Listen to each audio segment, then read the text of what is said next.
in a gallant ship with a fair and favoring breeze, with goodly crew and a captain too to carry me over the seas. To carry me over the seas, me boys, to my true love far away. I'm taking a trip on a government ship 10,000 miles away. And sing blow, me blow, boys blow, oh roving I will go. I'll stay no more on Erin shore to hear the fiddlers play. I'm off on the bound in Maine and I won't be back again. I'm taking a trip on a government ship 10,000 miles away.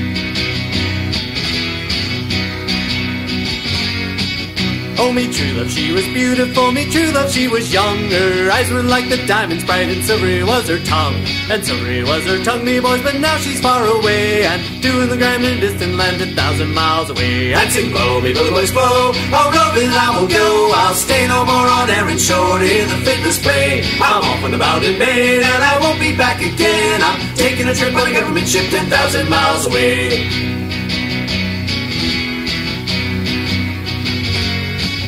Oh, dark and dismal was the day when last I seen me mate. She'd government band around each hand and another one around her leg. And another one around her leg, me boys, and 50 pounds they weigh.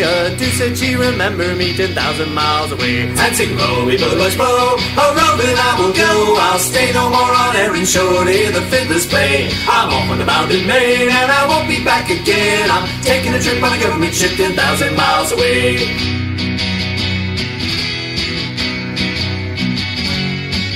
Oh, I wish I was a boatswain boat or even a bombardier. I'd build a boat and away I'd float and straight for me true love steer. And straight for me true love steer, me boys, where the dancing dolphins play, where the whales and sharks have all their larks 10,000 miles away. And sing blow, me blow, boys blow, oh roving I will go. I'll stay no more on Erin shore to hear the fiddlers play. I'm off on the bound in Maine and I won't be back again. I'm taking a trip on a government ship 10,000 miles away.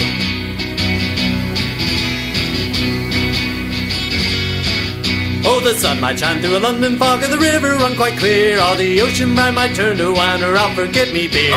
Or I'll forget me beer, me boys, or the landlord's quarter day, but I won't forget me own true mate 10,000 miles away. And sing blow, me blue boys blow, oh roving I will go. I'll stay no more on Erin shore to hear the fiddlers play. I'm off on the bound in Maine and I won't be back again. I'm taking a trip on a government ship 10,000 miles away. And sing blow, me blue boys blow, oh roving I will go.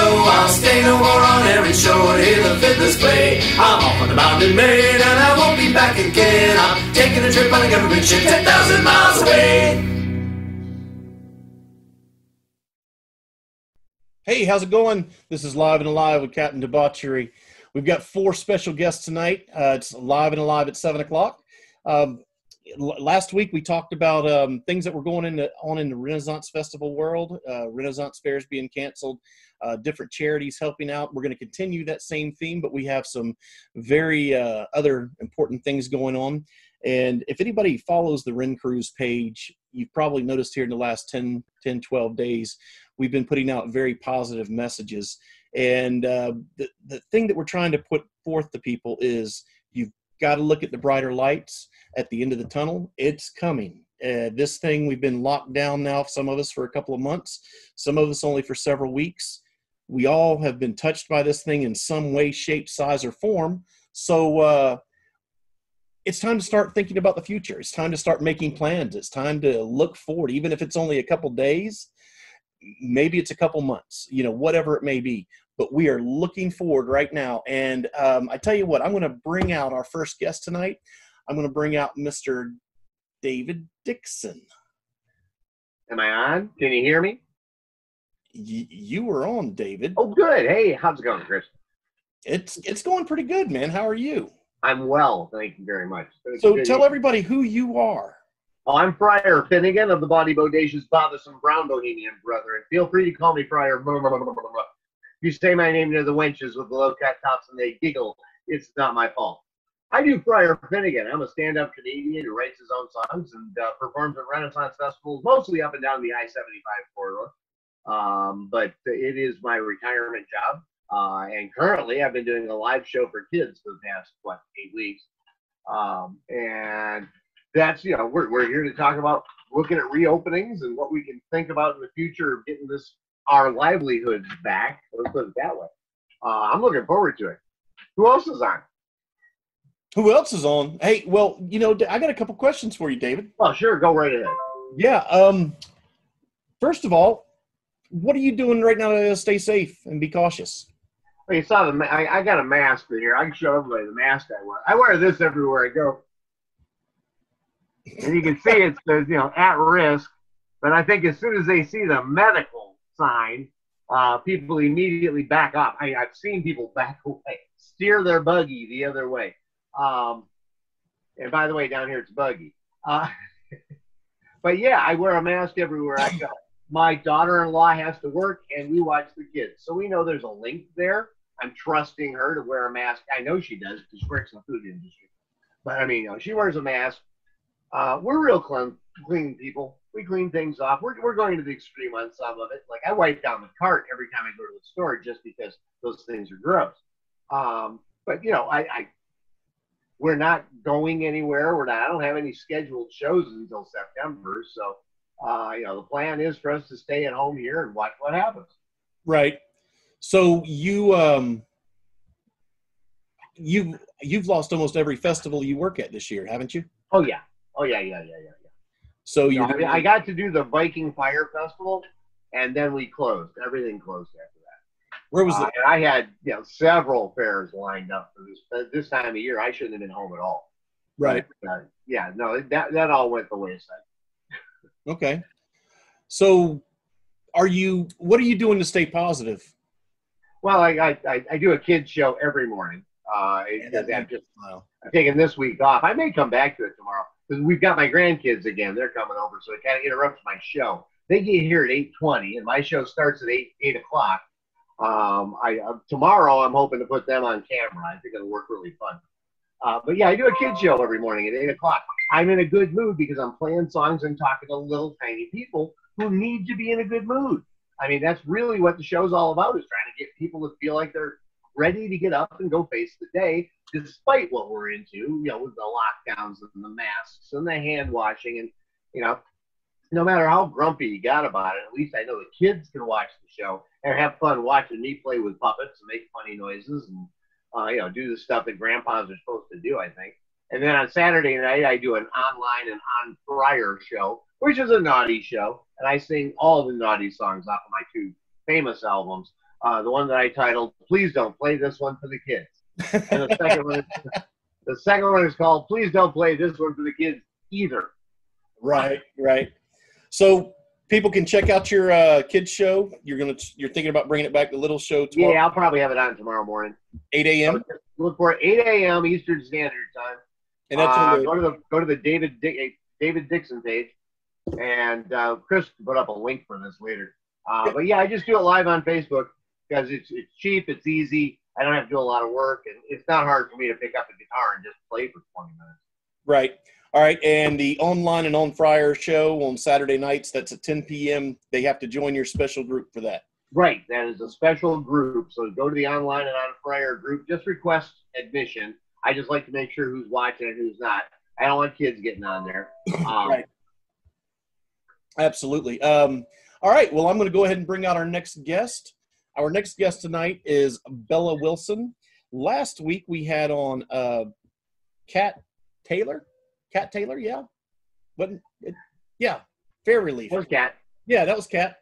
So we had Kat on, and this week we're going to, from Fair Relief 2020, and today we're going to have on Bella, which is her co-founder, so that she can talk about Fair Relief 2020. Hi, Bella. Hello. Tell us who you are. Well, I have been working run fairs for 16. If this season would have closed, this season would have been the close of my 16 years. I've been a little bit everywhere. I have traveled a lot in my life. It's just what I like to do. Currently, right now, I manage the booths for Cher McGinn. So I manage the Little Shop of Jingles and Creations by Cher Bear. Okay. And why did you subject yourself to having 35,000 children to babysit on a Facebook group called Fair Relief? Because you're getting no relief from what I understand. Yeah, it is challenging, but it helps my community. And if it's, these people have loved me, they have You know, from the time I was 16 and I had my son and I brought my newborn with me and I was like, I don't know what to do. These people have taught me how to be a mom, how to be a parent, how to be an adult, like how to live. So, you know, I owe so much to this community. It's taught me so many things. If I can just give back a little bit, and if babysitting 36,000 children some days is, you know, how I give back, that's fine. You know, Right. The best I can do is try to be positive and try to help everybody. Right. And I don't mean to be disrespectful to anyone that's watching or anything with this live stream, but, you know, we all tend to get on Facebook and we become keyboard Nazis, keyboard warriors. We become argumentative. We get offended. And it's just because we're online and we have that anonymous factor there. And, you know, I'm not calling anyone children. It's just people are people. Me too, you too, everyone. So please don't, if anybody's watching, don't get offended by that. But why did you, you just told me why. What do you see this group doing in the next couple of weeks to help out the Ren Fair community? Well, I know that we're spotlighting vendors. We're going to start this new thing that's called the Vendor Spotlight on Tuesday nights. So we're going to have between 2 to 4 vendors come and we're going to do a Zoom meeting with them. And, you know, we're going to ask them questions. We want to see, you know, what their opinion is on things, like what the things they make, where we can find them. So that's one thing to look out for. I know that a lot of people have been asking us whether or not we're going to try to do a website. That is something we've talked about. You know, as people try to donate to us, and the one thing that we can say is please donate your money to Rescue or the RCEAF or RAEF. I'm not sure what the acronym there is, but it's basically like the financial half of Rescue to my understanding. And I'm sure, you know, Chris, you have links for that as well. Right. Actually, I don't think they're completely separate organization. The president is Brandy Watson, who is a former Rescue board member, but she started this organization separately. I think that's where I get confused because she was so already, you know, into Rescue that I've known for so long that. Right. So, okay, well, I tell you what, let me go ahead and if anybody asks any questions, which we dropped our live Facebook feed again, this is the second time. So I knew this was going to happen if I couldn't use the other software. So I am recording. We're going to put the recording up right after this. And anyone that has any questions, I'll direct them for people to ask Bella at the Fair Relief Group. I'm also going to post in any links to those groups and everything. But right now we're going to go ahead and bring out our next guest. She is unmuted. Maybe she's unmuted. I'm unmuted. Hey, you're unmuted. How about start your video? Sounds good. That's Kate Russell. Kate is, I'm going to call her a sociologist.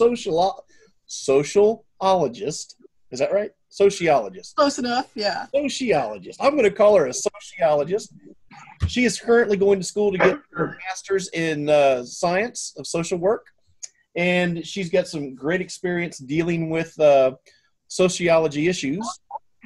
And we had a long conversation yesterday about people being trapped indoors, people locking themselves inside their proverbial closets and remaining there for the last couple of weeks. The fear, the fear that's driving them to stay away from everyone and anything. And we had a long conversation about that. And I'm going to let Kate introduce herself and tell you about her, and then we're going to talk a little bit about that fear. As you said, I've got a sociology degree from the University of Louisville. Right now I'm working with it at the university, but like Bella, I've been around Ren fairs, mainly in the Midwest, though I haven't traveled as extensively as Bella, since the 1980s, back at the University of Michigan. So I'll drag David into it as well. And yeah, I'm pretty much fascinated by how we can stay positive in days like this when people are just, when people need it so much. Right. So the aspects of being locked in your house, how does that affect people socially? Well, for people who are generally introverted, they're doing rather well, but especially the Ren Fair community, which are used to being around people and interacting a lot, it's rough. It's really rough. So introverts will do well in this, and extroverts not so much, is what you're saying. That's my opinion, yes. That is your opinion. Okay. So yesterday we talked a bit about people being in the right state of mind. If you're going to hunker down, David, for example, he's up there. David is very much hunkering himself down for the long haul. He's mentally prepared. He's positive about things. He knows there's light at the end of the tunnel, but for the next couple of months, he's staying put, from my understanding. Yep, that's the plan. And, he's high risk. He has a positive mentality. He's not letting it drag him down. But there are those that we all humans, we all suffer. I'm medicated. I mean, come on now, really? I'm medicated. I went to the doctor as soon as I found out this thing was happening, and I said, "What do you think?" And she told me her opinion, and then she upped my meds, and I felt really good. We all suffer from mental illness as humans. At some point, we all get anxious. We all get depressed. We all go through it. Some people are more clinical than others. Others are non-diagnosed, and they get over it and move on. Others tend not to, and that's a whole nother issue. But when we're faced with stuff like this, do you see a way for people to deal with that, and still, as introverts or extroverts, dealing with the anxiety that comes with this, what we're going through, and trying to find that light at the end of the tunnel? Well, I think David especially has found a really wonderful way of doing it by still putting himself out there every day for kids, so he's getting positive feedback from other people. I know for myself. Yeah, that feedback makes all the difference, I'll tell you that. Yeah, and a lot of people have started setting up games that they do at least once a week with their friends from run fairs and things like that, so they can still communicate and stay active with them, and it's not so isolating. Right. All right. Well, we're kind of getting into our panel discussion area, so I want to go ahead and bring Ed out. Ed Fredrick is the general manager and owner, I believe, of Kentucky Highland Renaissance Festival down in Eminence, Kentucky. He agreed to come on with us tonight, and first of all, I'm going to let him introduce himself, and please tell us about Kentucky Highland Renaissance Festival, Ed. Well, the good thing about it, you've all been there. Like you said, my name's Ed Fredrick, and I'm one of the owners and the general manager of the Kentucky Renaissance Fair, LLC. As most of you know, we do multiple events through the year, but our primary event's the Ren Fair, which runs 7 weekends, normally from the weekend after Memorial Day through mid-July. Well, that ain't happening. So, but, this was basically a family dream. We started out going to fairs, and then we got involved with booths and management. And then when we moved back home in 2000, or 99, I guess, there was not a fair in Kentucky. So we thought this would be the thing to do. Let's try to start one. I have another full-time career. So that I do this out of the love of doing it, not, although it would be nice to make money at it. I mean, it's an enormous undertaking, but we love it, and I wouldn't do anything else. Now, normally you folks would open up on Memorial Day weekend, and you run 6 weeks or 7 weeks? 7. We went to 7 weeks 2 years ago, I think. Yeah, 2 years ago. Okay, and you guys just put out a public announcement a couple days ago this past week about July. July is going to happen. What have you folks done? I've heard rumors about you had to submit a plan to the governor of Kentucky. Tell us about it. The way things are set up in Kentucky, they decided that all businesses that want to reopen have to submit a plan through the state's website, and you have to answer a battery of questions, and then you have to submit a written plan that states what you will do to keep your people and patrons safe during the run of your show. And it's pretty general. I mean, the stuff they ask you is pretty general. I mean, and you got to tell them, like your hand washing stations and your sanitizing stations and masks and, masks for all your employees, masks. You have to have masks available for any patrons that don't have one and want one. You cannot require someone to wear a mask. You cannot require it. No, you cannot. That was challenged. The governor tried to do that, to require people to wear masks, and it went to the state Supreme Court, and they said you can't do that. You can't require them. You can request them. Certain businesses have tried it. Costco tried it. Kroger's tried it, and Kroger's has backed off and said, we would appreciate it if you would wear one, but you can't. So when we open, that's what it's going to be down to. It's going to be down to who wants to wear one and who doesn't. So social distancing. We'll do our best to enforce social distancing, but we went out to a couple of places over the past weekend just to look and see how things were doing opening. And most people try, but I noticed that everything that went on outside, certain groups would try and certain people wouldn't. It's just so we'll just do the best we can. Right. Now, with the social distancing, you guys have what, a 20-acre village? We have a 20-acre village on a 114-acre site. Yeah. And your busiest day last year, what were some of the gate counts? We got, we had a little over 2,000 on the last couple of days. So you have a 20-acre village and 2,000 people. I think. Yeah, divide up the square footage. It works. Yeah, I mean, we should be 150 feet apart easily. I think David should be able to walk around in a big bubble and roll around with no problem if you hired him to go up there and play music.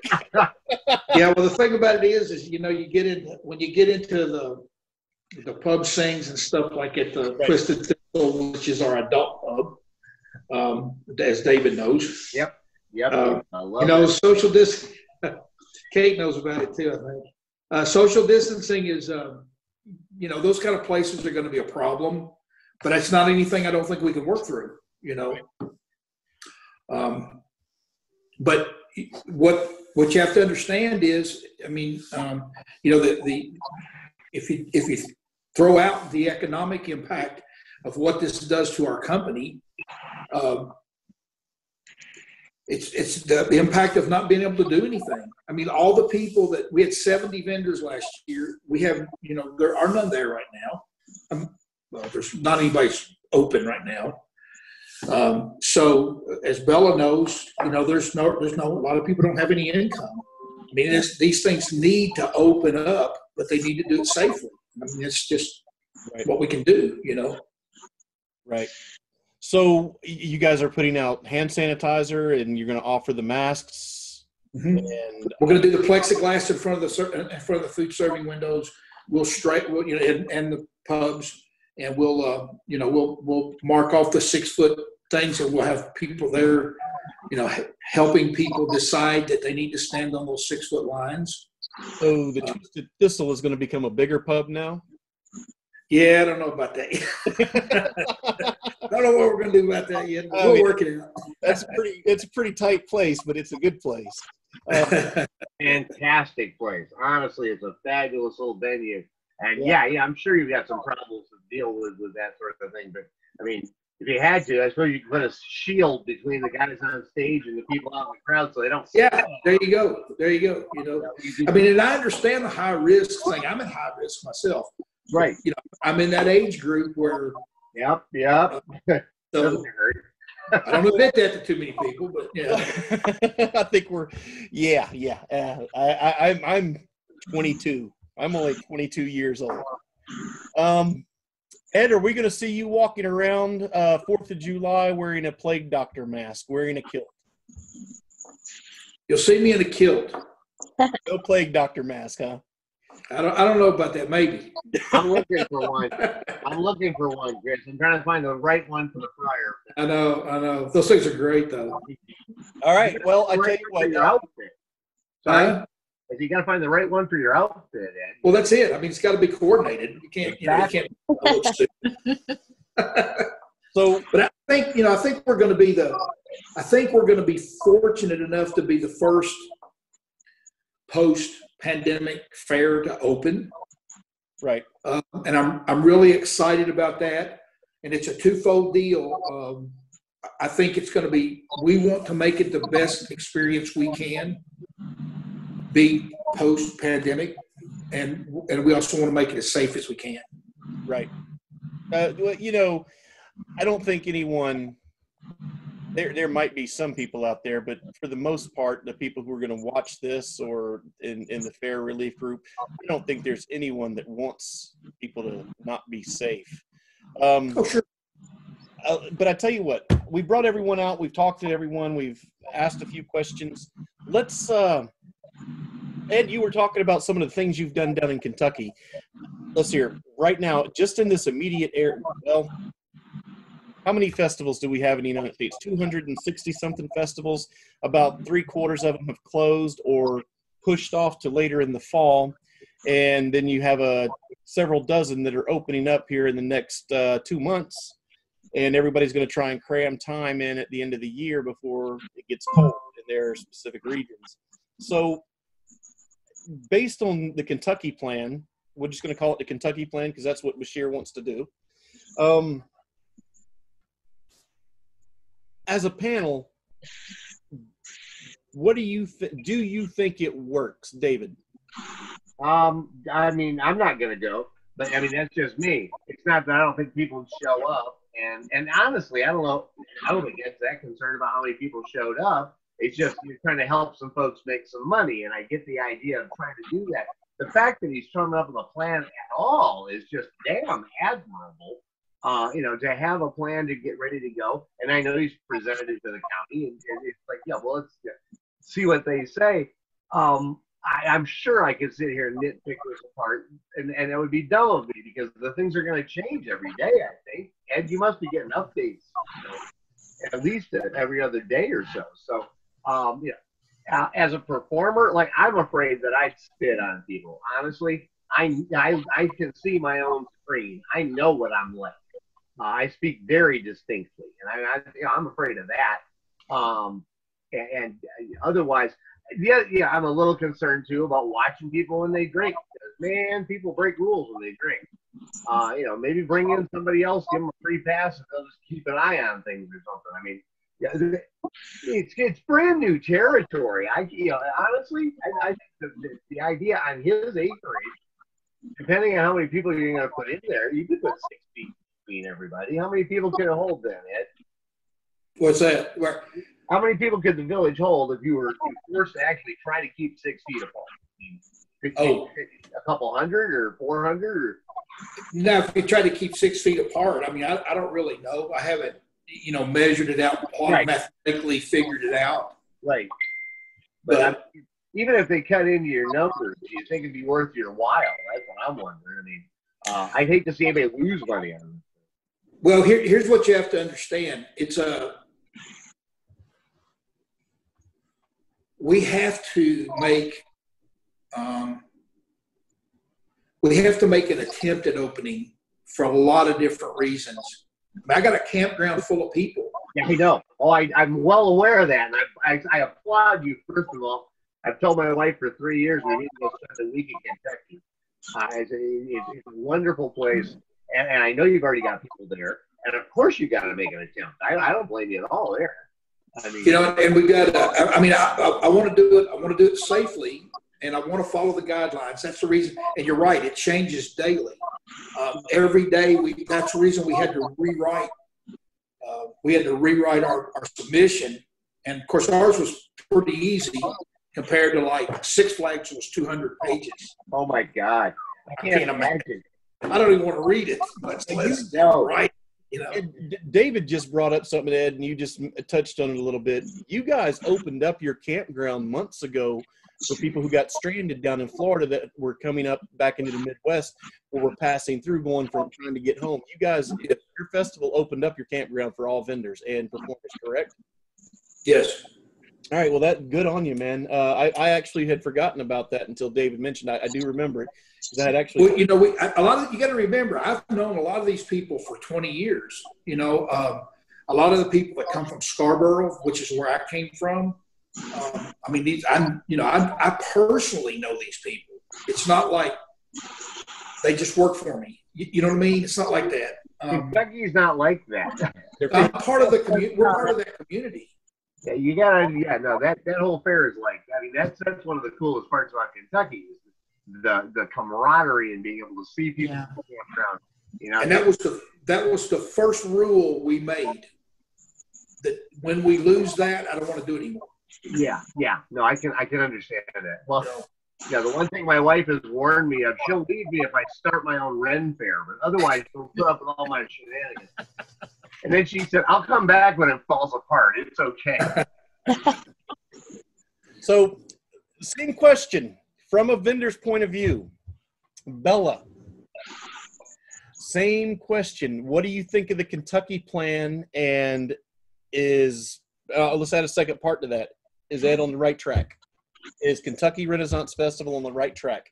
Is Chaz going to be safe as king? Well, when I heard all of this was going about and things might start opening up again, my very verbatim what I said, if anybody can do it, Ed can do it. If any festival would be able to safely open up, it's Ed. Because we're a smaller show and we are very much a community-oriented show. I know that you guys say, you know, we police ourselves, but we really do at Kentucky. It's so much different than any other show.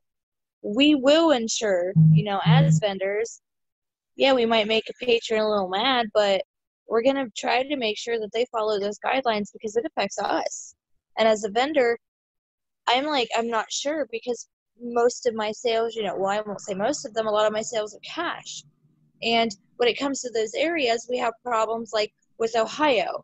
Ohio right now with the bandwidth, nope. Even on a normal show, you know what I mean? Like, not all of us having to convert from taking cash to just cards. I mean, their bandwidth can't hold us anyway. And that's something, you know, I understand how towers work because when they do the towers, they do for population and do so many above. You know, they don't factor in the rent fares. So it's one of those like, yeah, like we might have to bring in some towers, extra towers from Verizon or something to be able to process this because I don't know if we can take cash.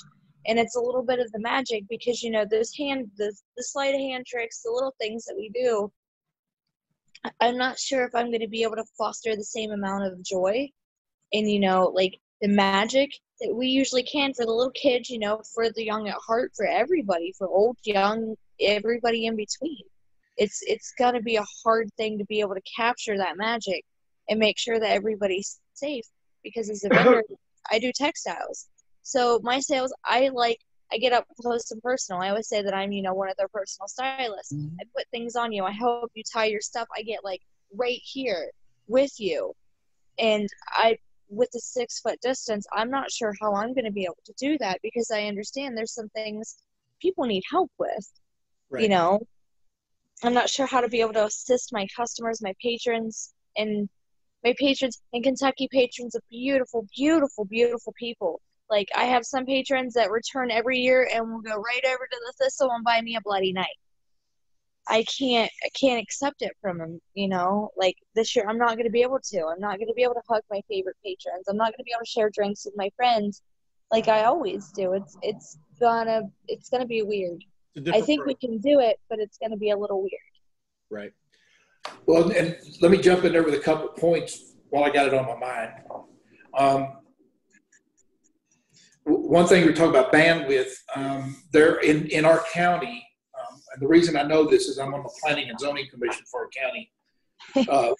We have 5 new towers going in, and there'll be the one right across the street from us is going to be one of those towers that it'll have service that's a step above 5G, and it goes live this summer. So I don't know the exact date when they're going to actually click them on and all that, but the coverage we're getting there is really good right now. Matter of fact, in the office, we have satellite internet service there and at the kitchen, so we can run the ATM machine. But at the office, I don't even use it. I use my cellular service because it's so much better now, you know. And as far as patrons, like I met with a group of vendors the other day that are local, and we were just talking up a group less than 10, which is mandated by the state. We social distance, we met outside, and we talked about how to do this. And, you know, some of the ideas that were tossed out was, if you have a group of people come to your booth, a group, if they're together, if they're a family, they can come in and they can all shop at one time. If you have a single person come in, then they have to come in by themselves. And they're the only person allowed in the booth. When they leave, somebody else can come in, or another small group can come in. I think there's going to be a certain amount of that kind of stuff, you know. I don't know.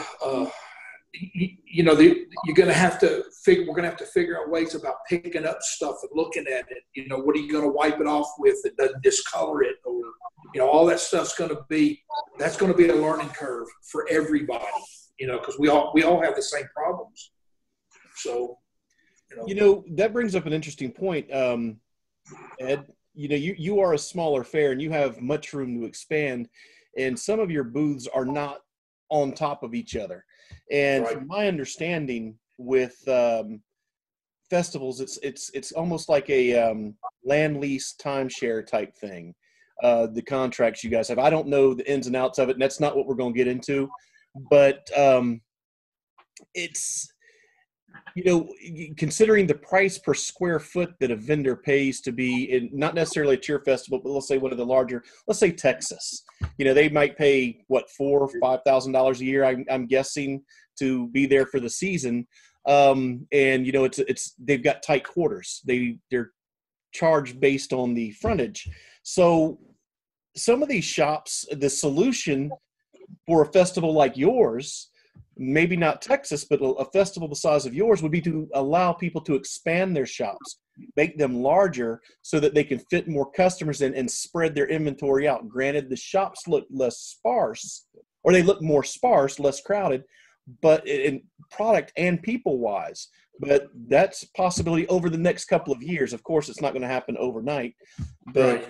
You know, I think that this woke a lot of people up to not stay on top of each other. I think like in Bella works for Share, and they have a lot of yard, right. And I think that's a lot of the answer, and that's one thing we have an advantage of, is the fact that everybody has yard, right, of some sort. You know? I think of the Gilded Lily just sitting out there by themselves. Yeah, they're not going to be back this year. They had a death in their family. Oh, okay. It's a real shame. I really like those folks. Okay, I'm sorry to hear that. I didn't know they weren't coming back. But that building, for example, though, it's the way that it sits there.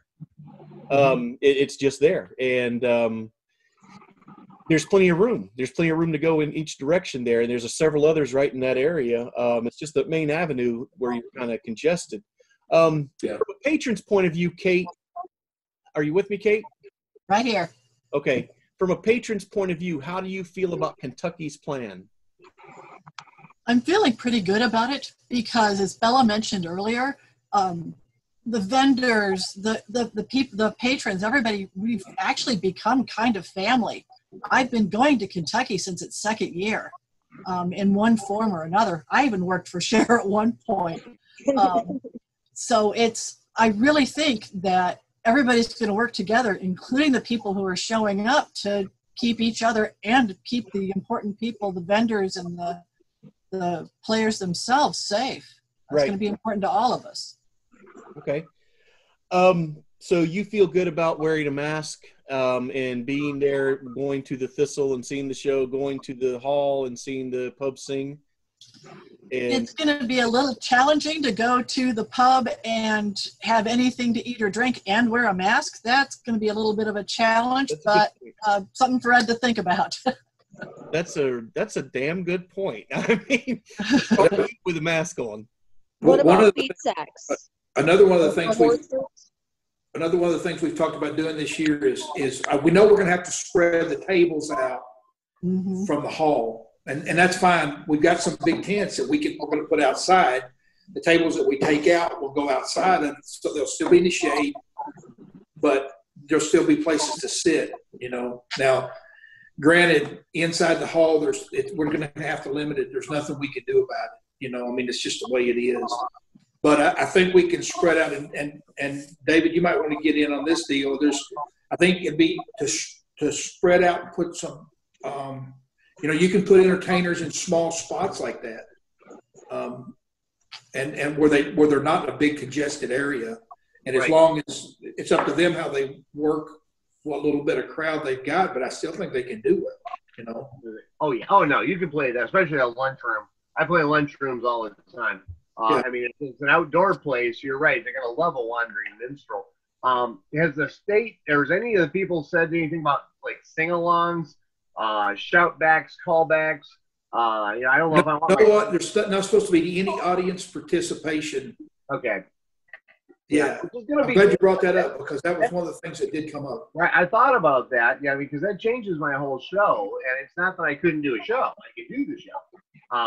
It means you have to change the whole perspective. Most of the Ren Fair I know are all audience participation. So, and it is a challenge, but you're working with creative people. We'll find a way to do it. So that brings up an interesting point. Basically, and Kate, I'm directing this towards you. David's an entertainer. Ed's a festival owner. Bella's a vendor. And I am all of the above sometimes. But from your perspective as a patron, what was just described in the last 35 minutes, the magic of fair as you know it is now changed and has to redefine itself. How do you think this is going to affect you? That's a great question.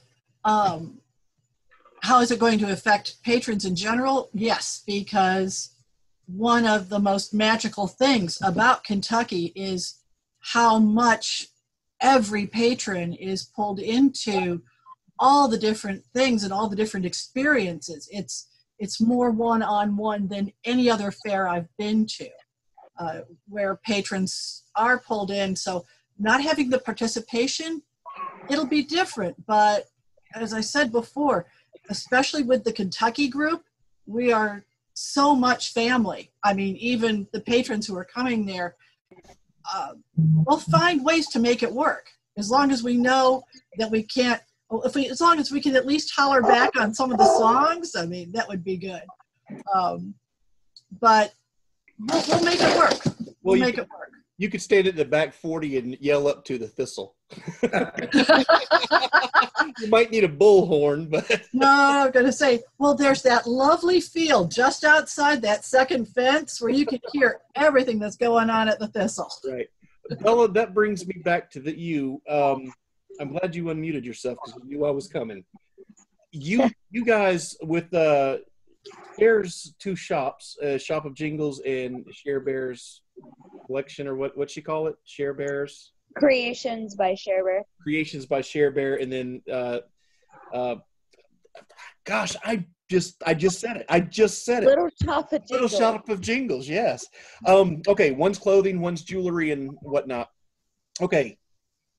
How do you overcome someone wanting to pick up a necklace, pick up an earring, not put it on, but hold it up to their ear and to see in the mirror what it looks like, or try on a coin rattling skirt for the gypsies into belly dancing, or to try on a skirt at all in general. How do you overcome that, but still have the interaction with the patron so that they still get the magic affair? Well, at that point, because I understand as a vendor, I can't just go, hey, I don't care, I'm going to touch you anyway, because I can't, because I'm a direct representation of Ed, his family, of Linda, Holly, everybody, because I am a vendor of the fair, so I have to abide by the rules. That's going to be actually really kind of hard, because people like pretty shinies, and I don't want to have to be the person who's like, don't touch that, because I'm very much touch-friendly booth. People love to touch the textiles. I love people to walk over and be like, touch the silk, look how pretty it is. I'm going to have to find a way to make it all work, whether or not we're going to have to implement new mannequins, of whether, I'm going to have to dress a mannequin in the exact outfit that they like, so that way they can see how it all lines together and be like, look, man, you touched it, you bought it. I know that there's going to be some mad people out there at me, but if your kid puts something in their mouth this time, I'm sorry, you kind of have to buy it. And I'm kind of having to mentally prepare for that, because I don't like my patrons getting mad at me. But I do know, again, I am a direct representation of the fair, and as I have to follow by the rules, no matter what patrons want. No, the customer's not always right. And it obviously it has to be an as-is cash situation, no refunds, no exchanges. I mean, that just brings up, I'm a fat boy. I'm a big boy. I have a hard time buying a pair of Levi's, much less anything else. And, I go to buy a pair of pants from Tunky, and I can't try them on. So I buy them. They don't fit. I guess I'm stuck with them. So yeah. I guess people need to know their sizes before they show up is what it comes down to.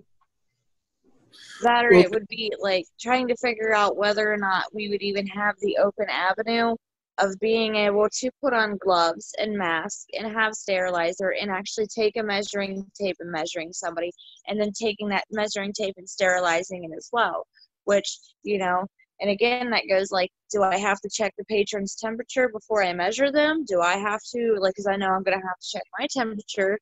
And, there's a lot of questions that I know I'm going to have to really, really annoy Ed and Holly and everybody. I was about to say, here he is. Let's see if he's got an answer for that. I mean, I don't know that he does, but maybe. I do. Well, partially. A lot of the department stores, and these are things that we've read and been told, a lot of the department stores, the virus will only live on stuff for so long. Yeah. Things that people try on and do not buy are being laid aside for a certain amount of time before they're put back on the rack. I mean, several major department stores, that's their protocol. So I'm sure, with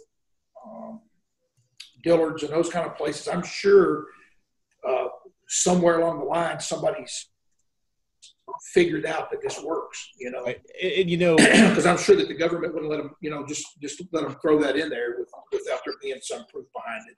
Right. And I hate to bring this up, but there was a guy with that lives in a White House in Washington, D.C. that actually said something about UV lights.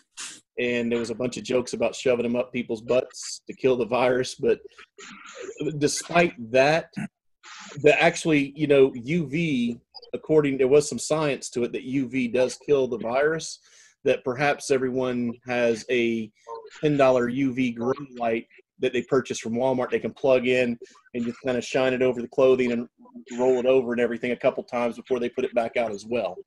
That may be a perfectly acceptable answer. I'm not sure. I'm sure we'll as we get closer, we're going to get more and more information. You got to excuse me. Yeah, it is. I thought about you've got a health department there that's going to make a call on it too. I mean, we don't have a health. Yeah, we kind of have a health department here. Actually, we do, and the folks are really nice, and they'll give us mandatory protocol. However, I'm sure that there's going to be stuff that we go to it's above what they want. Oh yeah, good. Moving on, I think we've about beat the horse quite a bit here. It's almost 8 o'clock, and before I promised a friend of mine I would do this. Ed, you're opening up July. If you get the approval, you're going forward. Thank you for doing that. Thank you as an owner for doing that, and I know you're going to do your best to keep everyone safe. I do have a couple of vendor friends that have asked, do you still have openings for vendors that have lost the first half of their season, and they are looking for a place to go? I've been trying to work this in all night.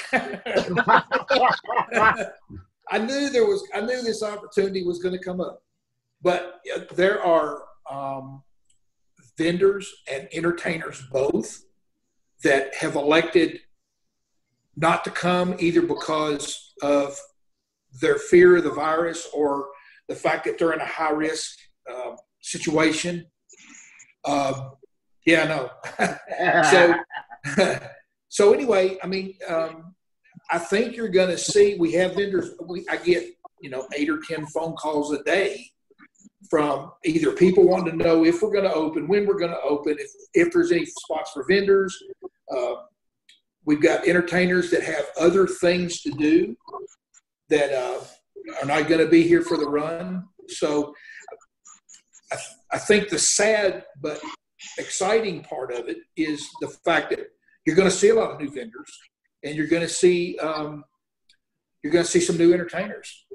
Right. We can't make that determination till we actually have a date in concrete. Right. So you are accepting vendors then? Yes. Okay. What is a good contact? Is it by email or telephone for them to get in contact with you? The best thing to do is to email Holly, okay, which is events@kyrenfair.com. Events with an S at yes. At KYRenfair, RENFAIR. FAIRE.com. All right. Events at KYRenfair.com. So Suzanne Hare with Hare's Magical Wares. You just heard Ed say that. Now give him a Yeah. But I'm actually, I'm excited about the season. It's this whole thing is terrible. But we have to make the best of what we've got. Yeah, we do. We really do. So, I think I think the light at the end of the tunnel is going to be seeing new people, having new people, getting to be the first fair open for the season, post-pandemic. So, yeah, I'm excited. All right. Well, I tell you what, I got one other little piece of business to take care of. Live and Alive with Debauchery is brought to you by the Ren Cruise because, hey, it is the Ren Cruise, and Debauchery is the host, and that's me. It's also David Dixon's one of our entertainers on the Ren Cruise, and the Ren Cruise is sponsored by, I'm announcing this right now, the Ren Cruise is sponsored by Pirate Nation Magazine. We just signed that deal. We're also sponsored by the Leviathan, which is a group of 1,200 pirates nationwide, 36 states, and in 6 countries. We are sponsored by Dutch Creek Winery in Athens, Ohio, Alabama Medieval Fantasy Fair, Louisiana Renaissance Festival. Let's see here. Who else are we sponsored by? Nebulo Limited Photography Services. We're sponsored by, David, help me out here. Who are the other sponsors? I'm forgetting one or two. Dutch Creek. I don't have them listed in front of me. Shame on me. Tunkeys Creations is also one of our sponsors. Creations, 3 Carat Creations by Tunkey, I think. Is that something? 3 Carat Mine. 3 Carat Mine. And 3 Carat Gemstone Mining Creation. Okay. Tunkey's one of our sponsors. Thank you, Bella, for clearing that up for me. And we have Hare's Magical Wares and Drinking Horns. They're one of our endorsed providers.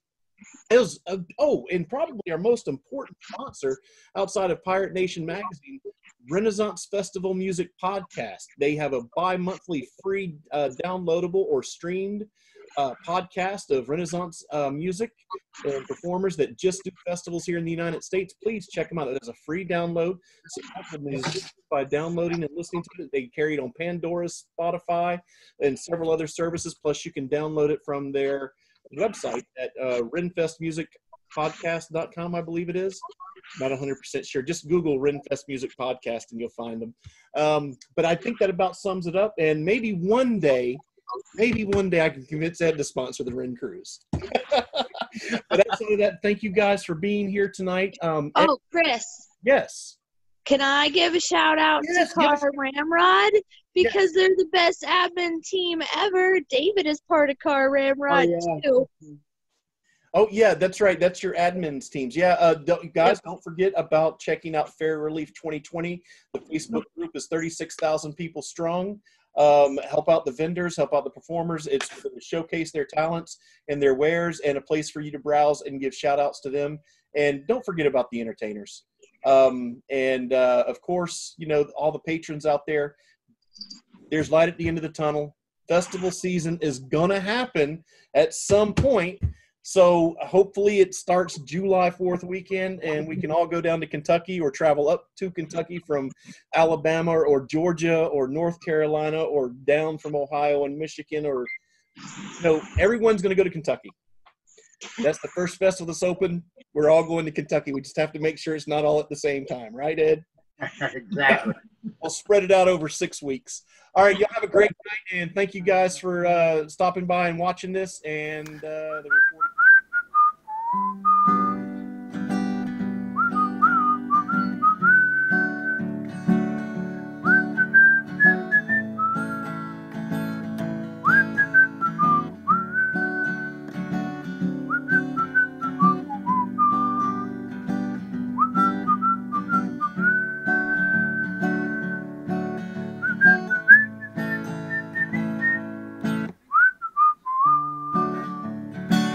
Give me a tropical island and a real nice boat and some warm sunny water where we can lay there and float. You know, I'm only just dreaming about frozen toes in the sand. But if Santa can't get me that, Carnival can.